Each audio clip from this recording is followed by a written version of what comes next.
Welcome to the Food Bloggers Table. Pull up a chair for authentic conversations and actionable advice from fellow food bloggers and industry experts. I'm your host, Jen, and I create custom food blogs designed to earn top-tier ad income. Join us now at the table as we break bread and build brands.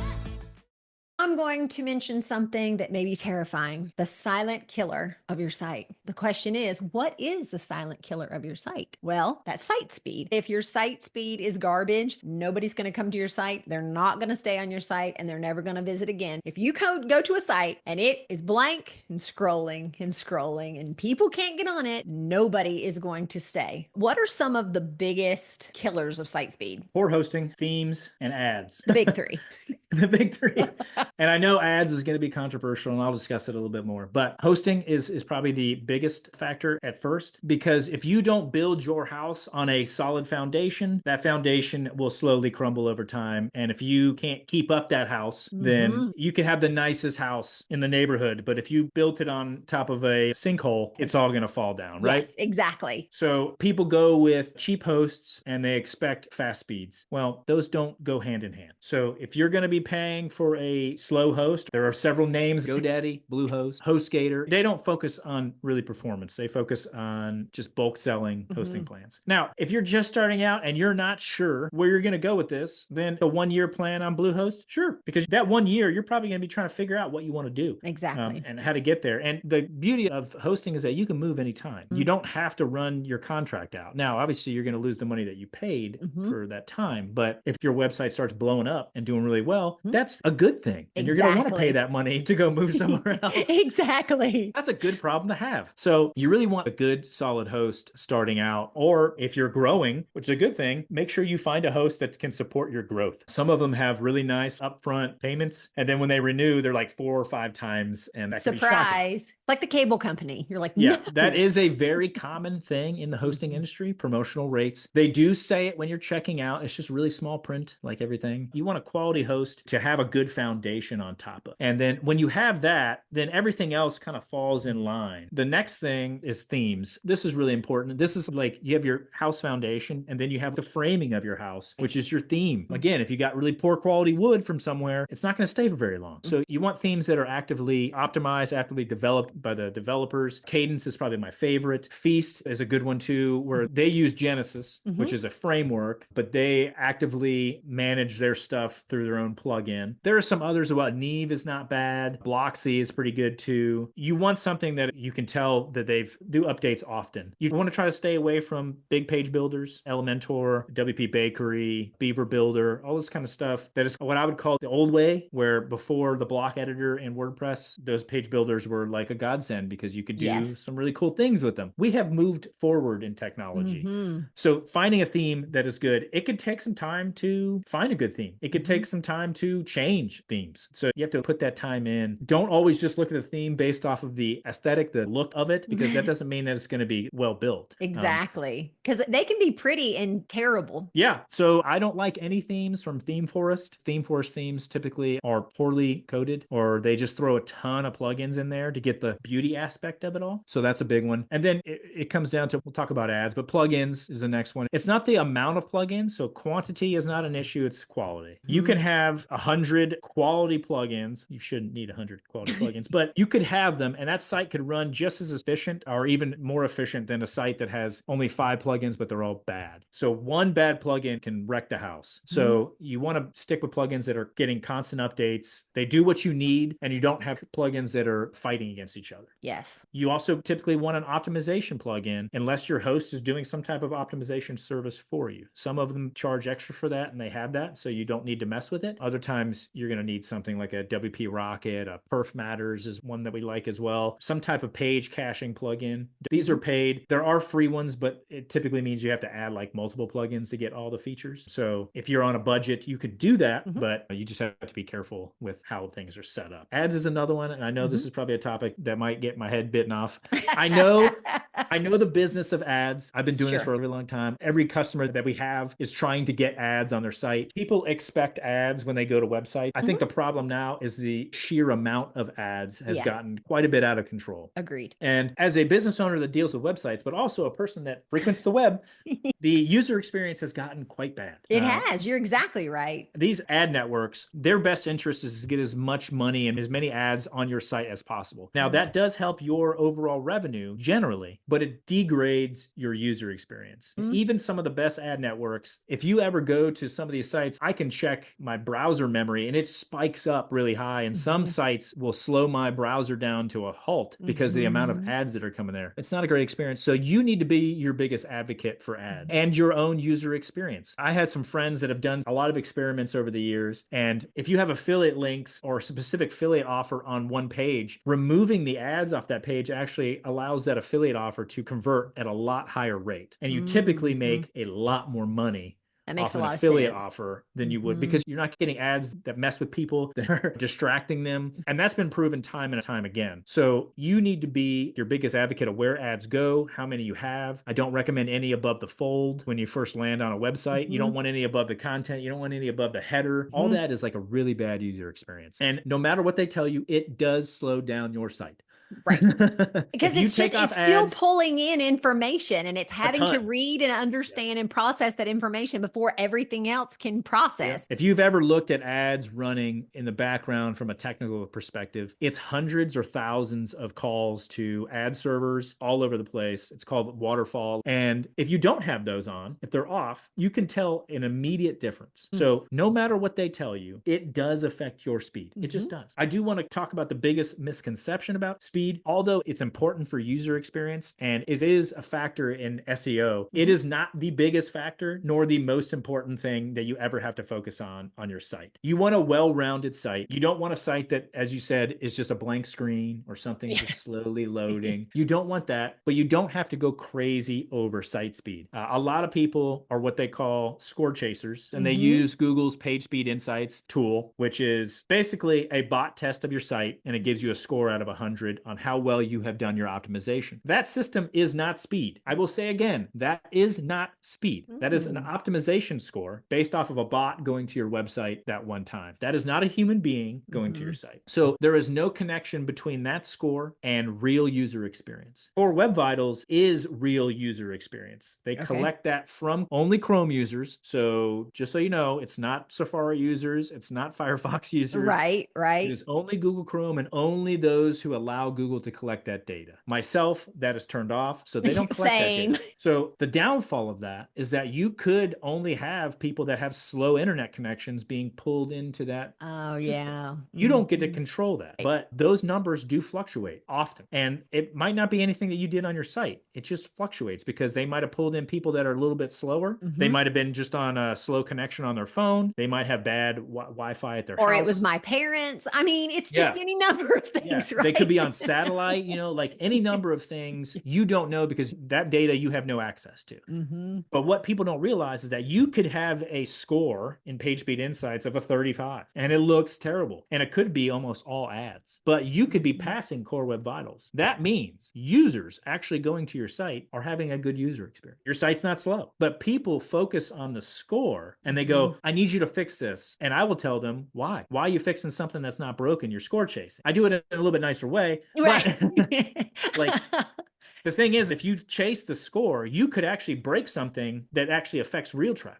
So like I can make everybody's score 100 if I wanted to by delaying everything on the site. But if you actually go to the site as a human being, that score could be 100, but you would see nothing. It would be nothing until like 5-10 seconds later. And then I would slow load things in. There's ways to get around it. So that score has always been meaningless. Google doesn't use that score, just so you know, never has. And they only focus on Core Web Vitals. Again, Core Web Vitals is a factor in SEO, not a huge factor in SEO. It's not the number one. But if you're going to be in the food blog niche, which is competitive, you want to have good speed. When I say good speed, you can do this on your own. Test your own site on your phone, turn it off Wi-Fi, open it up in private browsing or incognito, and go to your site and navigate it. So go off your cell network and see how it is, see how it feels, and then go to some of your competitors, go to a friend's site, check theirs. Is it really slow compared to theirs?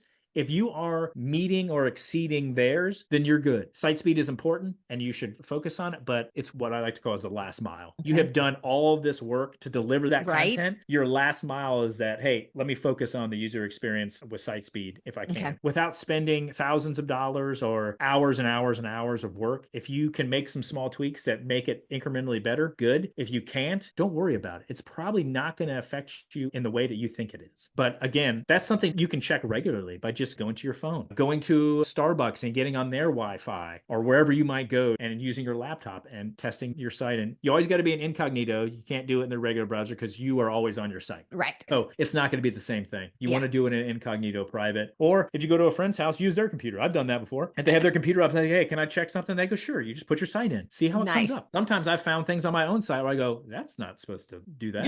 What the heck? What's happening? Never came across it. Like, I have 5 computers here. It's like, I never found it there, but I found it at a friend's house. So those are really simple things that you can do. You can also ask a friend to check it and then give you constructive feedback. The thing is that if you talk to somebody that isn't a blogger or doesn't run a blog, they actually will give you really good feedback. Yes. It might hurt sometimes, but they'll give you really good feedback.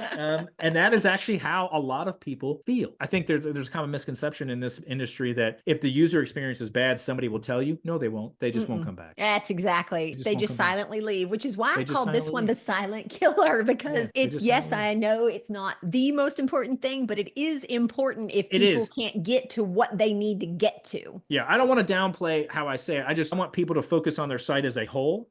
Yes. Site speed is an aspect of it, so work on it as you can. But if it's really bad, yes, certainly needs to be something you need to fix. Get a better theme, get a better host. Those are aspects that you can easily do. Yeah, so I'm not trying to downplay its importance. It's really important for user experience. And talk to people. You can even poll your audience. Some people do that, and they get some really good constructive feedback from that. It's kind of like eye-opening, because talking to friends that are in the industry, you will not get the same feedback. Agreed. It just won't happen. So you have to talk to like regular people that just use the internet. So like myself, I actually have just recently started baking bread. Haven't done it before. Nice. And I actually really enjoy it. But I will tell you time and time again, trying to just get recipes online. And I know this because I work with a lot of food bloggers. It's just not a good experience. It is really bad. Ads are covering things up. They're refreshing my page for me. Love that. When you're in the middle of something, you're like what?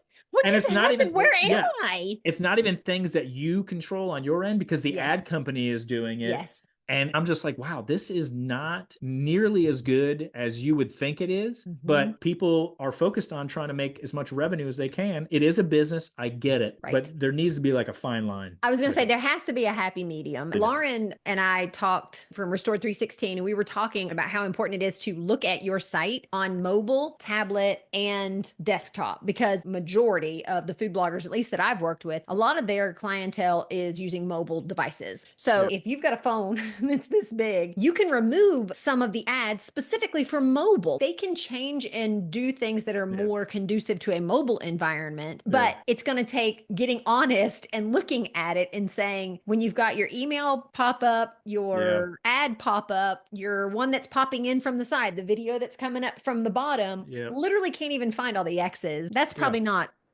You only have then you have one on the top or your sticky menu, so you really only have like 150 to 200 pixels of view. You're like, this is like one Lego. I can't even see. Like I'm trying to like scroll through, and we actually have a new service called a visual audit that I just started.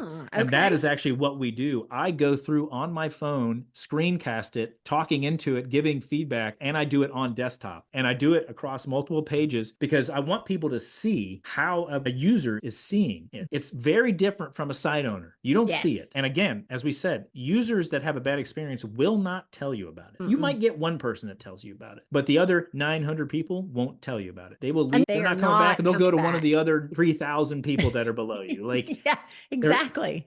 When you're in a competitive niche like food blogging, you have to think about your user experience. And a lot of people, they follow the same advice, and the advice generally is good. But the problem is that every site is starting to look the same. Every site has the same amount of ads because there's really only 2 ad networks that almost everybody uses. Right. Exactly. Might be a third thrown in there for a small amount, but you have to be the advocate for your users. If you look at some of the best food sites that are doing really, really well, although they have ads, the experience still is better. They have ads only above the the headers. They Yep. don't have them every third paragraph or stuff like that. Exactly. They might not have a video ad player that flies in because they're focused on the whole picture. Yeah. When you have a bad user experience or you have a ton of ads, you are constantly fighting for new people. You have to find new people. Yes. The big sites have really good user base that always come back because they like the user experience. They like the person who it is. Even if they like you, if you have a really bad user experience, they're not going to come back. So they don't have to fight for new people as much as you do because they have a really solid base coming back. So they might have a lower bounce rate. They might have a higher return visitor rate than you. So if you're always constantly trying to fight for new people because you're funneling out other people behind you because they're not going to come back, it's a game you do not want to play. And you're exactly right. There are a lot of people that I've seen in Facebook talk about it. Customers have talked about it where they have reduced ad density down really low. And over time, they get more traffic, which is more revenue. I don't know if it's true for everyone,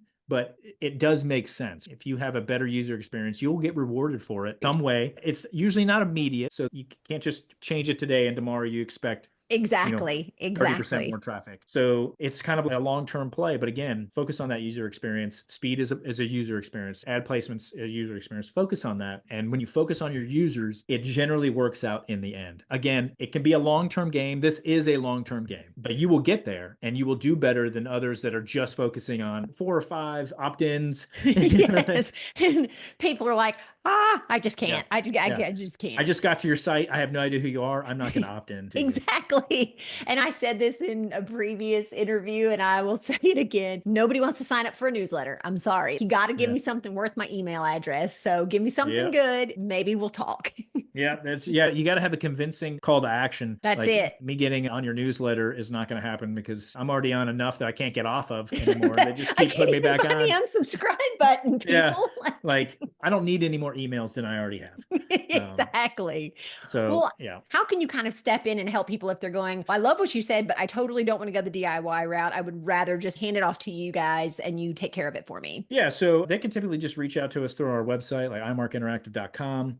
And usually, if you're not sure what you need, typically it's good just to reach out first. We have services you can pay for, like tune-ups, plugin audits, and stuff like that. If you're sure that's what you want, you can just buy that on our site, and we can do it. If you're not sure and you have some reservations or questions, just reach out through our contact form, and you'll probably be speaking to me, and we'll just talk. We'll figure out what is the best option for you. And maybe it's a series of services that are spread out over time. Maybe we do a little mini tune-up first, and then we move into some site speed optimization. Maybe we move into some theme optimization. You don't always have to do everything at once. So you can just reach out to us and start a conversation and we can go from there. Or if you know exactly what you want, we have our services on our website where you can just purchase a plugin audit or a little quick tune-up or the visual audit or whatever you're interested in. We're pretty easy to work with. Yes. And I will say you guys are the absolute best. As soon as you submit a ticket on your site, y'all are so great to respond. And I always feel like I'm talking to a person and not just some bot that's trying to send me to the next customer service agent or something like that. Yeah. If it's typically sales related, it's me because I've been doing this for so long. I have a knack for kind of seeing where we need to go with it. We do have several people that work here, but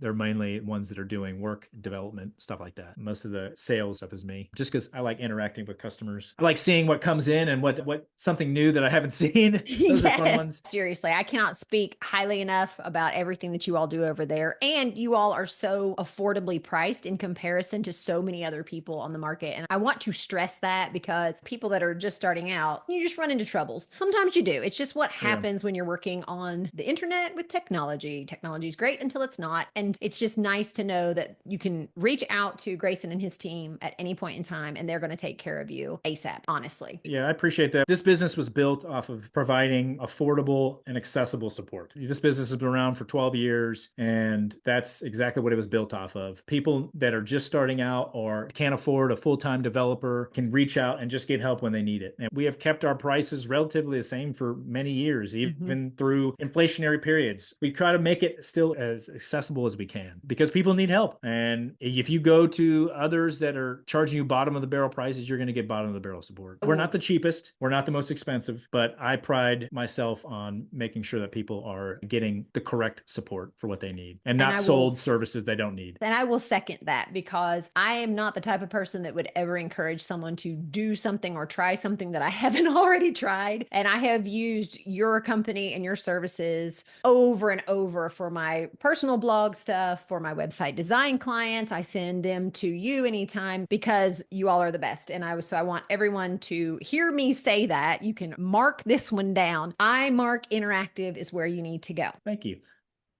Thanks so much for tuning in to the Food Bloggers Table. I'm your host, Jennifer Holt, and I look forward to serving you in the next episode.